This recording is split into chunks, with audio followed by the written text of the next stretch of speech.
Hey there, it's Beth, and today is my favorite tarot decks of 2015. And actually, a lot of the decks I think are newer to me except for one. And I'm going to start with my older deck. I've been reaching a lot for my Thoth deck lately for me. Not so much for other people, but for myself. And this is just, I had this deck for a long time, and when I first got it, I felt this immediately freaking loved this deck. I like his version, the Curly Harris version, and I really, well, Crowley may have conceived the deck. Lady Freya Harris created these marvelous images for us. And so I always kind of think it was the Crowley Harris deck because it's as much Crowley's deck as it is Frida Harris's deck. But I just keep reaching for Death. This has got to be one of my favorite Death cards. And just look at that. Look at that. It's just... I've had this deck for a long time, and this is a small version of it. I remember, what was it? Not golden. Oh, God. I can't even remember what the store is in Salt Lake where I bought this. They were still downtown at the time. And I remember coming home in my apartment on 9th and 4th and ripping it open and just immediately it was just like, yes, I'm yours and you're mine. And I love how the pips, even they don't have people, and I kind of like that. But at the same time, they're so emotive. The colors tell you, and even really just the descriptor. There is a descriptor on all the pips. Can we get that? There we go. On the bottom of them all, which probably is the one thing. Here's another one that I'm a bit lukewarm about with this deck, but it's not a deal breaker for me. There's the Wheel of Fortune. And I do like that he uses, like, this is the Aeon. And I'm having brain cramp. There's the Hierophant. There's my current year card. I like how he uses different wordings, although Lust, I think, probably takes people aback. The High Priestess is gorgeous, too. Because we think of lust dealing with sex and the older connotations of lust, and especially in German, if I remember correctly, Crowley did speak German, which is lustig, which is healthy. It's like if you have a lustig baby or a lusty baby, it's a nice healthy baby, and that's what you want. And I think, lust gets a little misinterpreted. The horror strength. I'm having brain cramps. I'm having an awfully brain crampy day. That's okay. But yeah, I think there are some words that in the 21st century are not taken the way they were taken back when Crowley was alive. Here's lust. You got the Whore of Babylon image, and some people kind of are like, what? But I kind of like this liberation and the strength that comes out of this card. And remember, it's not sex, it's healthy, it's lust, it's kind of that seize the day, carpe diem concept. So this one I've been reaching back here more. Oh, there's my Aeon. No wonder I can't find Aeons on the little altar. There's the Aeon. And I like kind of that more universal aspect, as opposed to, it's like the macrocosm as opposed to the microcosm. And I kind of like that a lot more. And adjustment so much better than judgment. Because people get hung up on the whole judging concept. My friend, a long time ago, made me this beautiful silk scarf. Okay, yeah, that's the right side. To wrap my Thoth deck in, and they look so gorgeous on it. I've been reaching more and more for this deck for myself lately. I do use it with clients, but not so much. I find it's a particular person who really grooves with that deck, and not everyone does. But I always think it's interesting because I felt such an affinity for it from the moment I first opened that deck. And people are like, studied for years on it. I'm like, yeah, I ripped it open. I started using it. So it just all depends on how you work. And two, there's so much more information now out there on the Thoth deck. Because I remember reading the Book of Thoth by Crowley and loving it. And I know a lot of people have a hard time slogging through that book. But anyways, on to the next one, since this is a newer deck to me, although not a new deck, and it's a Cosmic Tarot. I find this is another one I reach for a lot, especially for clients. And it's, if I remember correctly, it was created like in the 80s. So it's got this 80s vibe to it. I love that card. One of my favorite cards of the deck. Empress. Got a little chariot. But I like the imagery on it. I mean, the swords are just freaking intense. And probably some of the most intense swords, especially for the 9 and 10 that I have seen. And I just enjoy reading with this deck. So, yeah, I just keep, and I like, there's this laser beam thing, or whatever. I kind of like that laser beam thing. Kind of keep just gravitating towards this one a lot this year. And let's see who else. I'm not going to go on quite as much, I think. I mean, here's like, 80s hair. And like the Queen of Wands. There's the Princess of Wands. It's very 80s. She makes me think of Linda Carter, Wonder Woman. But I do just, it's like, it's just, it's a basic, based on the basic Rider-Waite Smith. She always makes me think of Pat Benatar. And like here's another laser eye thing with the tower. Eyes in the sky, just lasering you down. I keep reaching for it. So that's why it's on there. I've been really enjoying it. I love the back. The back's just beautiful. Just throwing cards. Doop, doop, doop. Well, this one is new to me, although not new to the world. It's been around for a while. The next two... No, we have one more. What's that, Meaners? Well, Amina's talking to me. She's trying to get comfortable, and I'm just blathering. Okay, the next one. I was thinking I had two that were indie decks, but no, this one is also another commercial deck, and I just barely got this one, and I so love it. It's Legacy of the Divine. There's the back.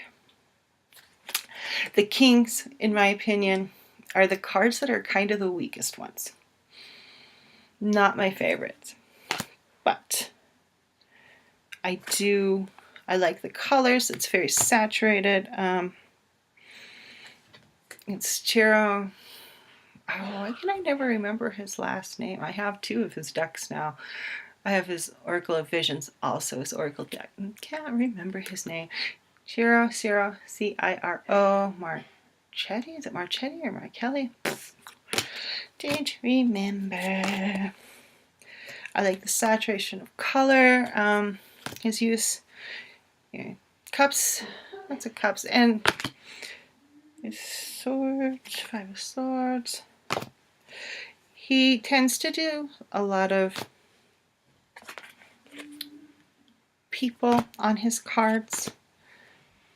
And there's like this whole scenario that It's post-apocalyptic Earth. He has like this whole concept that goes behind this deck, which is kind of fairly intense. The Queen of Swords is just a favorite. You got a Page of Wands, and he does use a bit more female on, say, the pages. And that's another thing I like about the Crowley, is the use of princesses as opposed to pages. There's more of a balance of the feminine masculine kind of dealia going on, and I do really like that. Judgment. And this one has probably, see, here's what the knights look like. They're kind of usually some form of helmet, sometimes a horse or something on it. There's the tower. But I find I like the color saturation. I like the images. There's a couple, like the Lovers one is not my most favoritist Lovers, but I'm okay with that. You know, there are going to be cards that are not the ones. It's like 10 of Cups. I like, yeah, the imagery of the cat, the dog, the fireplace, and it's very homey. And when you start looking in, you know, there's so much more there than you think is going on. Like the little girl dreaming for the 6 of Cups. He definitely thinks about things. He just doesn't throw out a deck. He did change the Hierophant to Faith, which, whatever. It's a card that I know a lot of people have a hard time with, of conceptualizing with it. And that's fine. But I find I just keep reaching for this and want to use it for clients. And it's just a fun deck in general. I like the pictures. And it possibly has my most favoritist Queen of Wands card so far. I just love the power from that card, of that.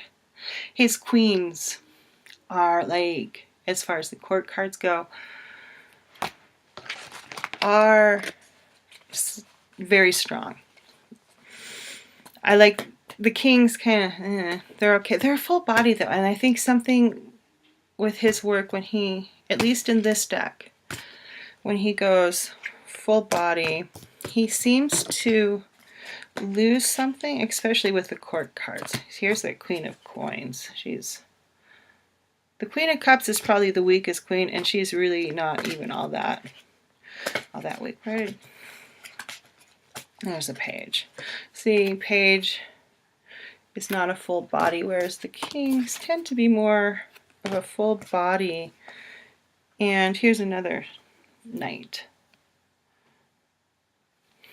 So just keep reaching for this one.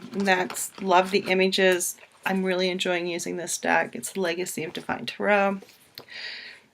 I would highly recommend it. And okay. So, last one, I kind of limited myself where I could be like all of them.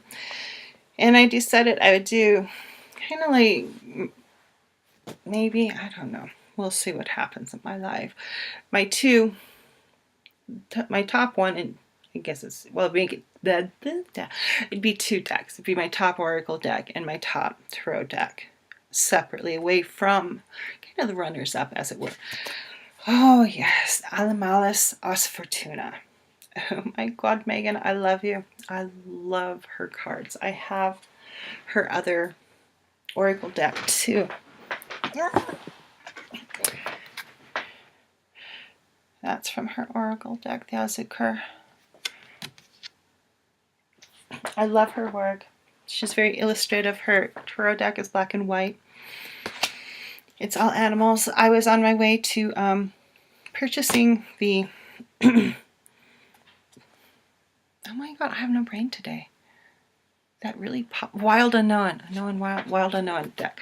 When I came across this deck, and I said, I just loved it. I love the animals she decided to use on the cards, and I love Where is it? Now they're all hiding. I like how she uses the bones within pictures, and sometimes it's so cleverly done. Here's a cleverly done one. Come here, cleverly done one. And that's Five of Pentacles with that scorpion. Temperance is a whale. King of Swords with an owl. And you got the otter there for the Eight of Pentacles. Badger's skull for strength, which just adore this deck. I've used it quite a bit since, oh, here's one. I just love them all. Used this quite a bit since I bought it. And I like her judgment, because it totally takes it out of the realm of feeling judged or using judgmental behavior. You know, with those plants, it's new, it's growth. So Hanged Man, the bat. But it's like here, like you got your little manatee and you got little skull fishes. It's just so cute. It has kind of a cutely morbid vibe to it. Scarab for the Nine of Pentacles. The High Priestess has the swan, and then the reflection is bones. And it's just clever how she does it. And I know I think I did an unboxing and a review, but I just keep reaching for this deck, and it's well worth the buy for an independent deck. It definitely, it's well thought out. Death is gorgeous too.